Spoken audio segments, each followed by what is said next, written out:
Corona संकट के दौरान आज से जेईई मेंस 2020 की परीक्षा शुरू हो गई। 565 से अधिक केंद्रों पर देश भर में आईआईटी के समतुल्य कॉलेजों के प्रथम वर्ष में दाखिले को लेकर यह परीक्षा ली जा रही है। 2 पालियों में होने वाली परीक्षा में सामाजिक दूरी, प्रॉपर सैनिटाइजेशन, मास्क के उपयोग पर अत्यधिक ध्यान देने को कहा गया है। इसके बाद एडवांस की परीक्षा होगी। देश भर में नेशनल टेस्टिंग एजेंसी की तरफ से कोरोना के लिए लागू नियमों का सख्ती से पालन करते हुए परीक्षा लेने के निर्देश दिए गए हैं। परीक्षा में 8.5 लाख छात्र छात्राएं एग्जाम दे रहे हैं। केंद्रीय मानव संसाधन मंत्री रमेश पोखरियाल ने छात्रों से आह्वान किया है कि वे परीक्षा केंद्रों तक अपने मुंह और नाक को मास्क से ढक कर पहुंचे ताकि कोरोना का संक्रमण न हो।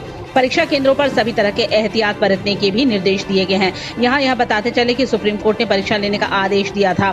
देश की विपक्षी पार्टियों के विरोध के बाद भी यह एग्जाम लिया जा रहा है। झारखंड, महाराष्ट्र, राजस्थान, पंजाब, पश्चिम बंगाल समेत 6 राज्यों ने परीक्षा की तिथि को स्थगित करने के लिए सुप्रीम कोर्ट में हस्तक्षेप याचिका भी दायर की थी, जिस पर किसी भी तरह की कोई सुनवाई नहीं हुई।